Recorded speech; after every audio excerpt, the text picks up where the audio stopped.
7 more matches for night 2 and a bunch of props, but we gotta bet them all, so just keep watching. We bet all 7 night 1 matches yesterday and gave you a recap of both the Elimination Chamber betting and a history and the stats that you need to know for WrestleMania betting, so be sure to go and check out that video in the link down below. And yesterday I told you that there were no props, but since then they added a bunch of them. So let's get right to the matches, and we'll start with the Women's Tag Team Championships with Liv Morgan and Raquel Rodriguez taking on Bayley and Lyra Valkyria. And unfortunately, as of the time that I'm filming this, there were no odds posted at all, which I don't really understand. We've known this match since last Friday. So anyways, I guess we'll just give a classic prediction. So Liv and Raquel have no defenses since winning the titles on February 24th from Bianca and Naomi, and they've only had one tag match of any type since then, so we're still in transitional champion territory. But I'll say it now and I'll say it later. Everything, everywhere, all at once when it comes to the Judgment Day. But it is not time for them to lose those titles yet, because Bayley and Lyra are not even a real team. They had a gauntlet match last week on SmackDown as their first ever match. And while it seems hard to believe that they could beat 5 teams a week ago and then lose to just 1 team a week later, well, that's exactly what is going to happen, because Lyra is still the women's IC champion, so I'm pretty confident that Lyra is not bound to be a double champion right now. And it's simply more than likely that Lyra and Bayley will have some interaction that makes one turn on the other, and so that they will have another IC title match.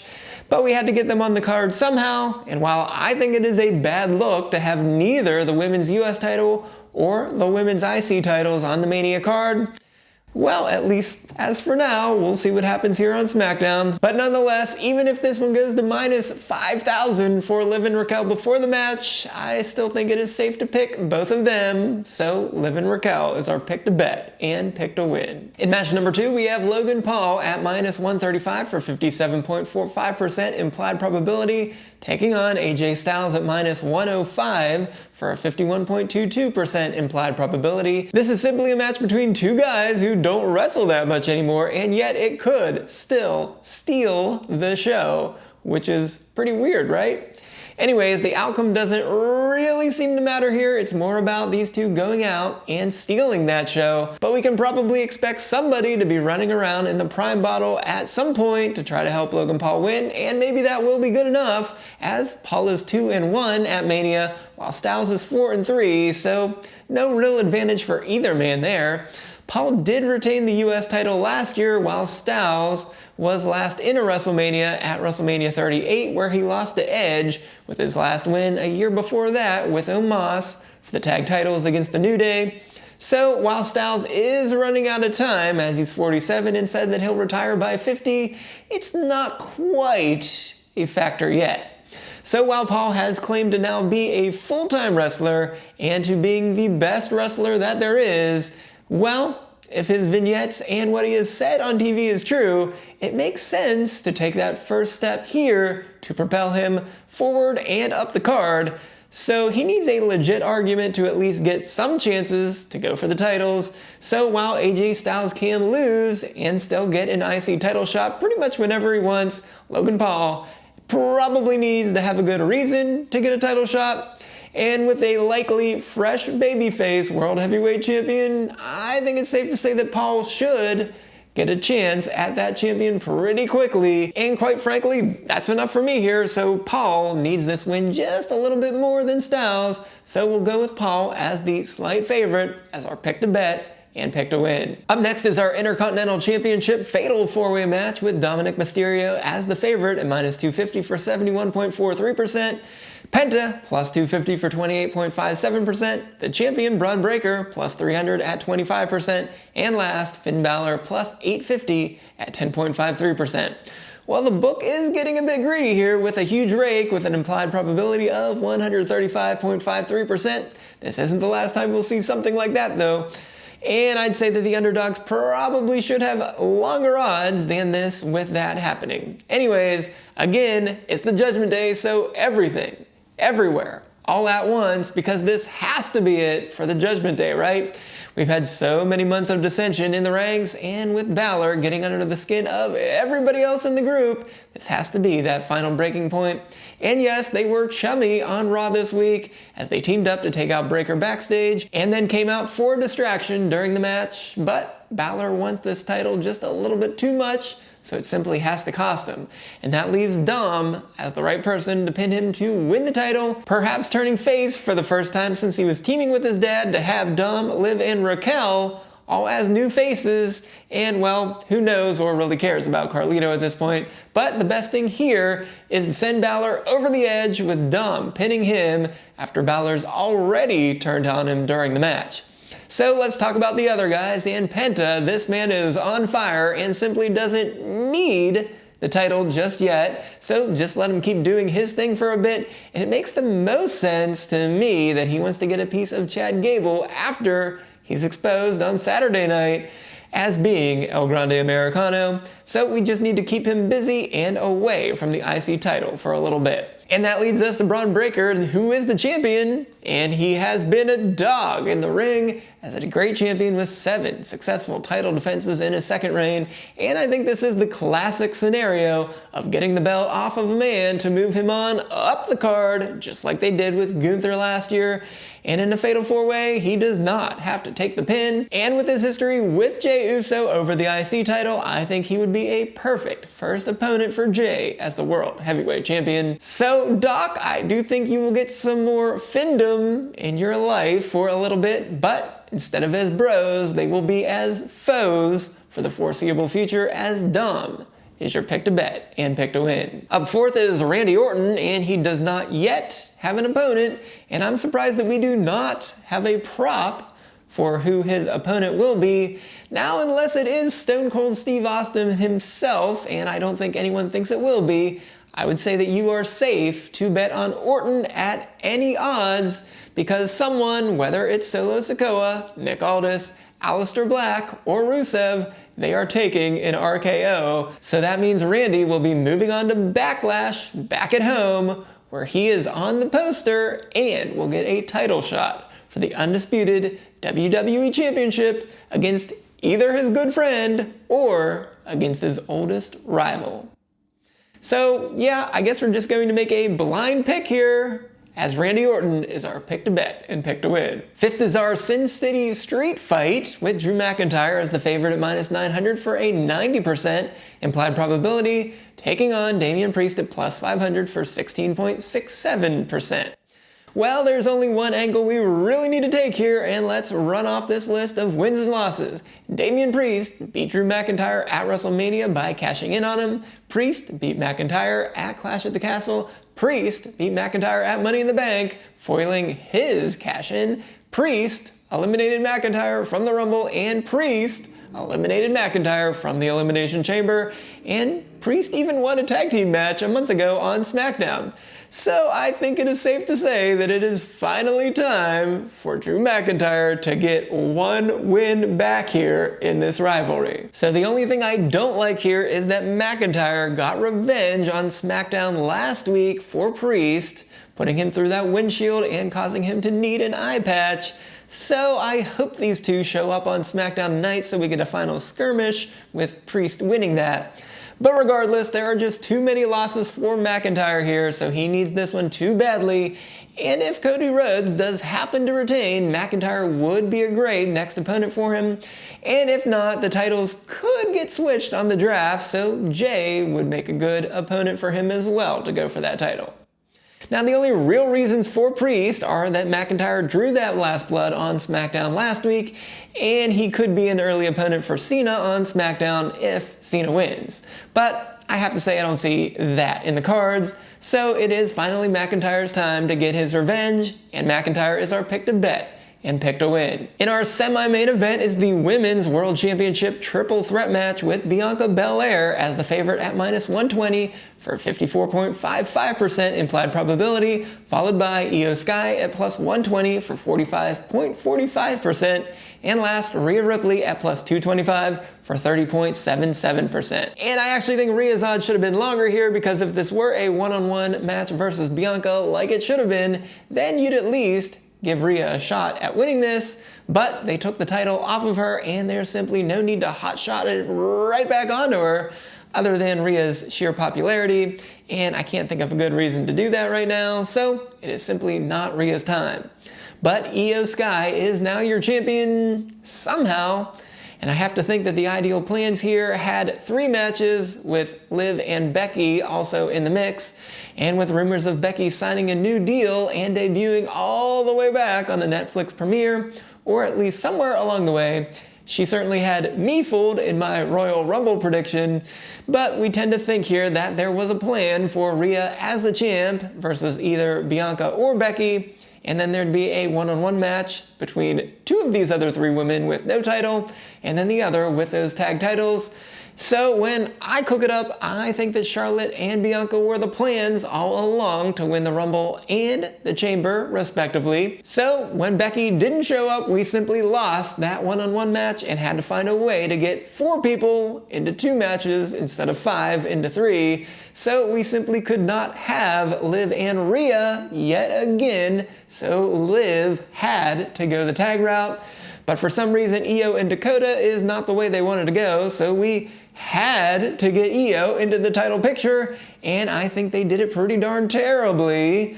But they thought that giving Io the title was the right way to get her into this match, and that puts Io in transitional champion territory. And it's not like Io was on fire before she became champ, because she had actually not won a one-on-one match since September, which AKA that is about 5.5 months before she finally won that title against Rhea. And let's not forget that she lost cleanly and decisively to Liv at Saturday night's main event.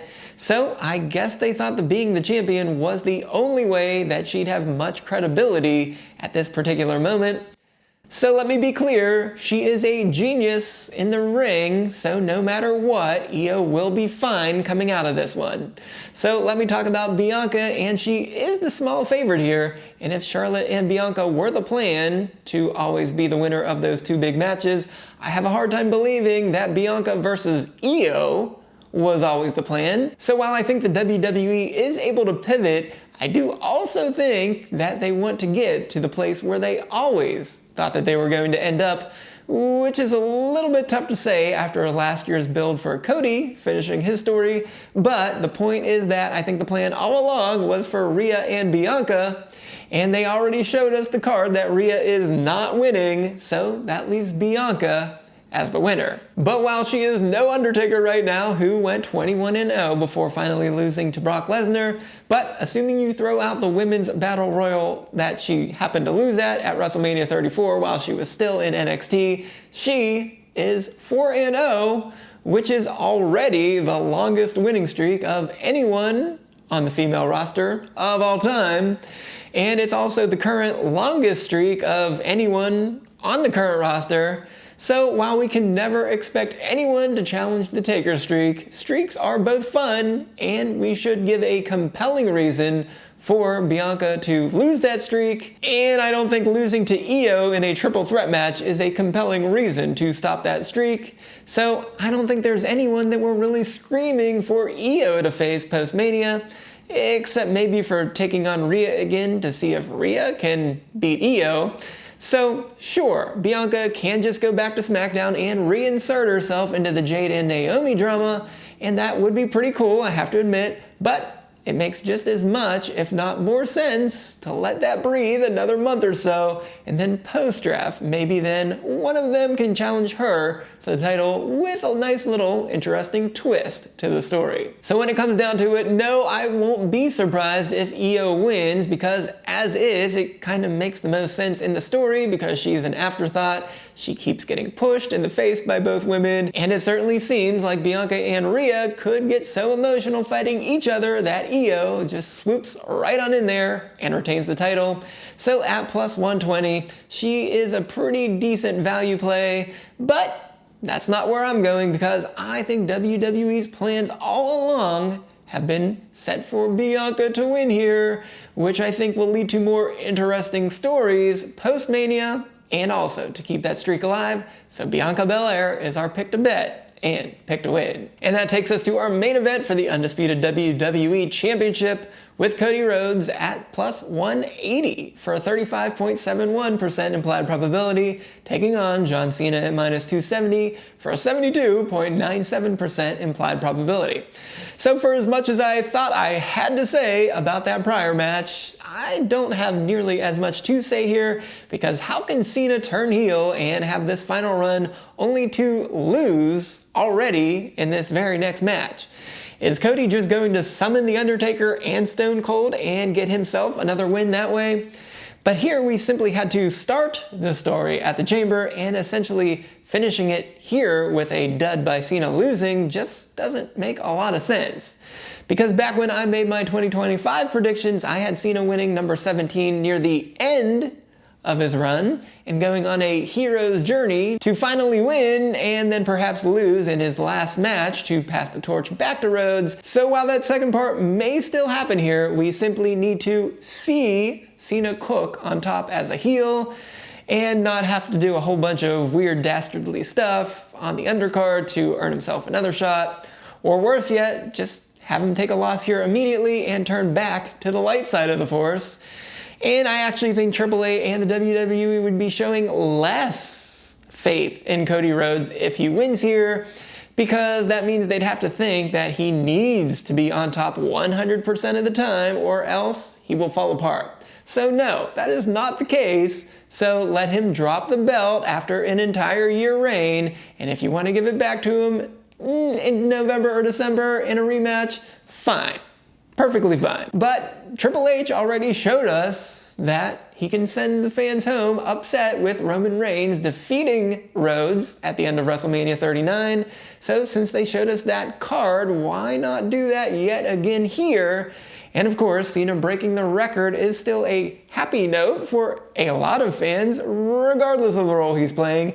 And even though I have cheered against him in most every feud that he's ever had, I desperately want him to win this one right here, right now. And while it may take Travis Scott and the final boss, and possibly even now Paul Heyman and a freshly minted heel Seth Rollins, that is simply what is best for business. So John Cena gets number 17, and he is our pick to bet and pick to win. Let's just say I am not pleased that these props were not up last night, so let's try to run through them fairly quickly, because there are a lot of them. Number one, this Triple H cry during his Hall of Fame speech. Yes, minus 140 for 58.33%. No, plus 100 for 50%.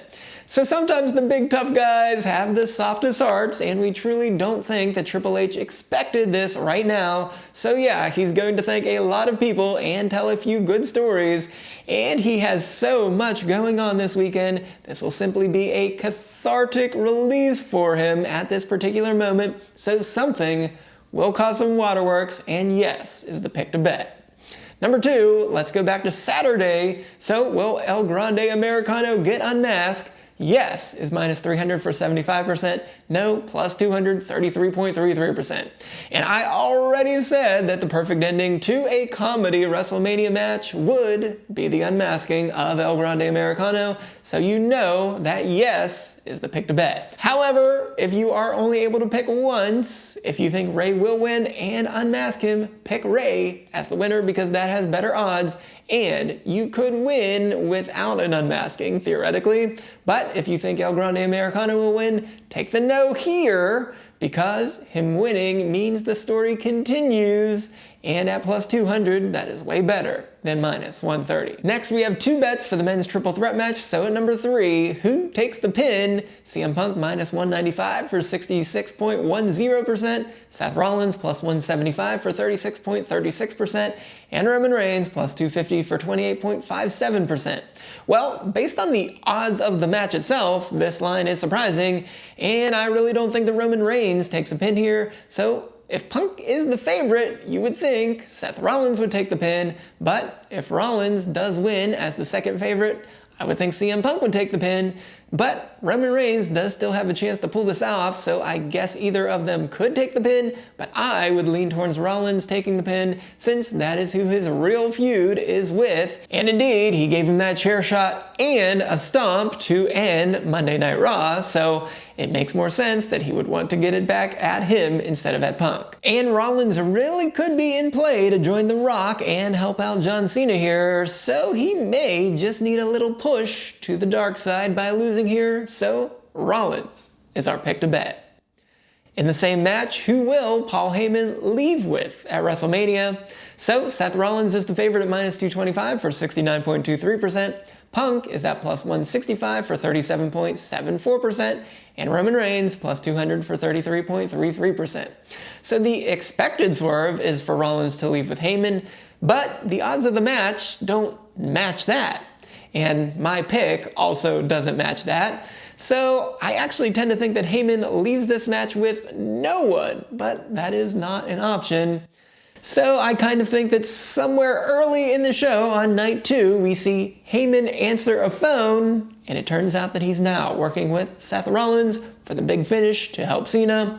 But that doesn't mean it has to happen that way on night 1. So I am staying away from this bet, but since I pick everything no matter what, I'm going to pick for night 1 of happiness, I guess, and Heyman simply leaves with whoever wins that match. And I've got his best friend, CM Punk, winning the match, so Punk is the pick to bet. All right, let's go to night 2's props. So number 5, will glass be used in the Priest versus McIntyre match? And yes, it's a plus 500 for a 16.67% implied probability. And this is one of those bets where there is no bet. So you either bet yes or you simply don't bet at all. And they literally made McIntyre going through the windshield and needing an eye patch a central part of the story. So with this being a street fight, whether it's under the ring or somewhere amongst the equipment or somewhere else on the stage, it is very easy to have something with glass just so happen to be there. And with McIntyre trying to use that to get even and maybe even try to take out his eye, which he may and probably will fail in that attempt, but the prop only says use. So this is way better than a 16.67% implied probability. I think it's more like 50-50, so yes is the pick to bet. Number 6, who takes the pin in the IC title match? Finn Balor at minus 240 for 70.59%, Penta plus 300 for 25%, Dom plus 450 at 18.18%, and Breaker plus 500 for 16.67%. And wow, you just know that Balor's there to eat this pin, so even if Dom doesn't win, minus 240 is better than Dom winning at minus 250 because you now get all 3 other guys winning as the option as long as they pin Balor. And I love this bet so much, you better bet this instead of the match itself if you can only do one of them. So this one's easy. Balor is the pick to bet. And speaking of taking pins, who takes the pin in the women's triple threat? Io is at minus 105 for 51.22%, Bianca at plus 150 for 40%, and Rhea also at plus 150 for 40%. This is not as clear cut here as the prior match, but I have Bianca winning here, and Rhea doesn't really get pinned that much without some major shenanigans, which I don't really expect in this particular match.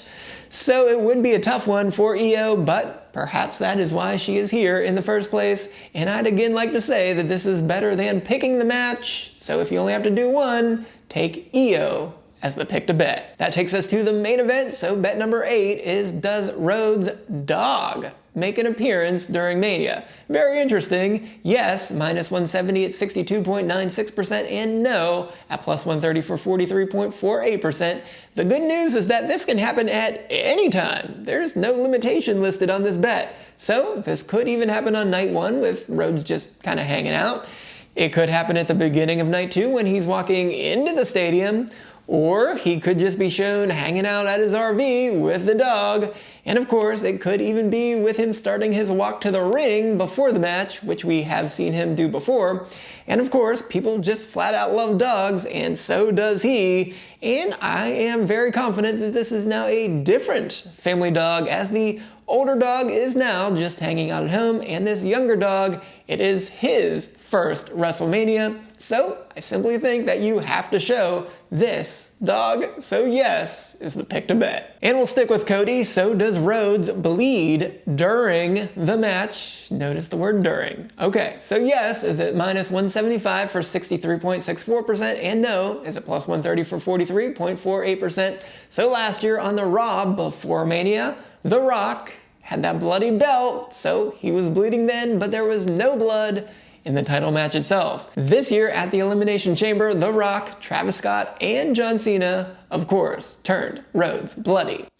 And that, I guess, finishes the equation with me tending to think that there will be no blood here in this final match. If Rhodes wins, I tend to think that they do not want him to be bloody as the final image to signify the end of this particular wrestling year. But of course, I don't think he will win, so why wouldn't he be bloody in a loss? But I do again want to point out that this is limited to during the match, so I tend to lean to Rhodes only being bloodied after the end of the match, if he is bloodied at all, in yet another beatdown by all of the bad guys. But even so, we just saw at the Elimination Chamber in that last appearance of the final boss, so do we really need to see it here yet again? Because if Cena wins, we do still need to celebrate a record 17th championship, so what we really need to do here is focus on Cena holding up that title. So could Rhodes be in some of those pictures with him laying bloodied on the mat?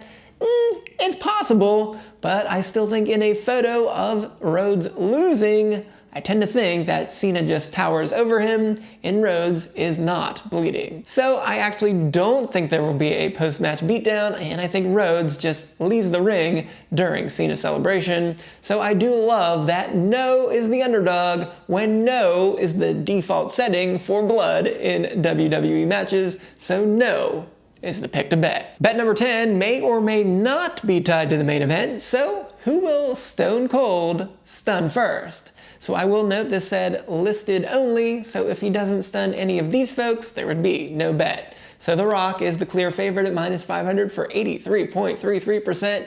Roman Reigns at plus 200 for 33.33%, Pat McAfee at plus 700 for 12.5%, Solo Sikoa, same odds, plus 700 at 12.5%, Paul Heyman plus 1200 for 7.69%, Travis Scott at plus 2800 for 3.45%, and finally Tom Brady plus 3300 for 2.94%. Well, Stone Cold will be in Vegas for WWE World, but he's obviously not confirmed for WrestleMania, but of course I do think we all think there's a very good chance that he does something. So it is definitely a possibility that it's a throwaway segment. Maybe he just announces the attendance on one of the days. So we could see him with Pat McAfee or Tom Brady. And even though that stunner with McAfee a few years ago was amazing, and it is now in every single opening for the Pat McAfee show, I don't think we're going to get a repeat of that here, so I'm eliminating them. And I'm also going to eliminate Reigns, Sikoa, and Heyman because I don't think he's a part of the Night 1 triple threat. So that leaves us just with The Rock, right? Well, you know, I actually kind of think that Travis Scott is the pick here. And here's why. What if we have The Rock and Scott helping Cena, just like at the Elimination Chamber, and then we hear that glass break? So wouldn't it be better just to have Stone Cold stun Scott immediately to get him out of the way before he turns towards The Rock, and those two do something one-on-one? And I think so. That sure sounds like a lot better of a plan to me. And then perhaps The Rock will get stunned as well, but Seth Rollins comes in with a chair shot and then a stomp to take out Austin, and that leads to that Cena win. Now listen, sure, The Rock deserves to be the favorite here, but with a lot of other options, including those throwaway segments, these odds are far too short for him to be worth any value at all. So instead, the major long shot and value play is Travis Scott. And I'm sure that that dude, since he loves wrestling, would actually love to get stunned himself. So yes, we are going with the long shot here. Travis Scott is our pick to bet. And that leaves us with 4 random prop bets. So number 11, who will appear first during WrestleMania 41 in the ring? Some weird choices here. Kieran Culkin minus 120, 54.55%, and he is a pick'em with Tom Brady with those same odds. So there are reports that Brady will be there, which makes sense since he is now a minority owner of the Las Vegas Raiders, but I simply don't understand the Kieran Culkin play here, as indeed a pretty simple Google search actually shows the opposite, as he said in an interview that he won't be there and instead will be at SummerSlam when it comes back to New Jersey. And indeed, he is currently on Broadway starring in Glengarry Glen Ross with Bob Odenkirk and Bill Burr, and I know nothing about that particular musical, but he has 2 shows on Saturday at 2 p.m. Eastern and 8 p.m. Eastern, and even though they are off on Sunday, I guess that means he could show up, but I don't know why he would show up just for one night. But even so, why would Kieran Culkin be such a big deal that he would not just show up, but also be inside the ring at some point? My simple answer is, he's not. So I think the answer here is neither, but that is also not an option. And if it is neither, at least we will get our money back for that. So I simply have to take Tom Brady as the pick to bet. At number 12, will Becky Lynch appear on the broadcast in the ring? And the yes is plus 500 for 16.67%, and there is no option. I've been wanting the man to come back around since the Royal Rumble, and really since the moment that she left, but I don't see her getting involved here. It is possible that she will show up to do a stare down with Charlotte Flair should she win, but it's more likely that she is a surprise on the Raw after Mania, and that's just assuming that she's not taking an even longer break, which is really what it looks like. So this simply is a no bet. Number 13, will Chelsea Green appear on the broadcast in the ring? Yes is at plus 150 for 40%, no, minus 200, 66.67%. Well, we have a 6-woman tag match on SmackDown tonight, which is weird because I really would have thought that it would have been a title match versus Zelina tonight. Instead, it is very possible, of course, this leads to an unplanned match that Aldis adds to either SmackDown later in the night or to the Mania card. So I guess there is at least some chance that she ends up with a Mania match. But even if not, Chelsea really is the perfect person to come to the ring one night to at least announce the attendance and then make some typical Chelsea wisecracks to the crowd. So I just don't think there's any way that she does nothing at all at Mania. Sure, it could just be backstage or inside of a suite, but I really think this is a good opportunity to put her in front of the crowd in some capacity. So I certainly like the value in this underdog play, so yes, it's the pick to bet. And lastly, at number 14, I'm so disappointed they brought this one back because I hate to comment, but like I always say, we pick everything here. So number 14, will a female nipple make an appearance? And yes is at 700 for a 12.5% implied probability. There is no option. We will reluctantly break this down. So on night 1, Naomi versus Jade. Naomi is the toughest to evaluate. She is usually very well covered, but occasionally not so much. But we probably can count on Jade to have a very revealing outfit. Then there is Tiffy and Charlotte probably has the most well-known malfunction in WrestleMania history, and Tiffy just caused the screen to go black on SmackDown last week. So yeah, if there is a leader in the clubhouse, it is absolutely this match. Then for night 2, I do feel strongly that the 4 women in the tag match will be well covered. Lyra did have a potential issue during the Rumble, but I'm pretty confident that they'll make sure that there is not a scenario here where the back of her outfit goes out, so I don't think that'll be an issue. Then for the Women's World Championship, I don't see issues with either Io or Bianca, but of course I cannot say the same thing for Rhea. So in the end, I'd say there is a non-zero chance for 5 or 6 of these women, depending on how Naomi shakes out. But even so, I think the odds are very, very low for any one of them in either of these 2 shows, and you know the WWE will do everything they can to black out the feed, or at the very least, show angles that are not an issue. So simply put, this is not a thing that you want to be on TV PG programming, so there's no way this is anywhere close to a 12.5% implied probability. So no, absolutely not. This is a no bet, and I feel very icky inside for making that bet. There are just way too many props here to recap them all, so let's just quickly recap the matches. We've got Liv and Raquel winning no matter what the odds are. I've got Logan Paul beating Styles, Dominic Mysterio winning the Fatal 4-Way, Randy Orton beating someone, Anyone? I don't know who, but someone. Drew McIntyre will beat Damian Priest. Then Bianca comes out with a win in the triple threat match, and John Cena gets championship number 17. But remember, never to bet any more than you can afford to lose. But with 14 matches and 14 props over 2 videos, I think we have everything sufficiently covered here for WrestleMania 41. But if you missed Night 1's bets, be sure to go right on over here and check that out. But most importantly, be sure to sit back and enjoy WrestleMania 41. And I am the SportsZu, and this has been the OK Not OK podcast.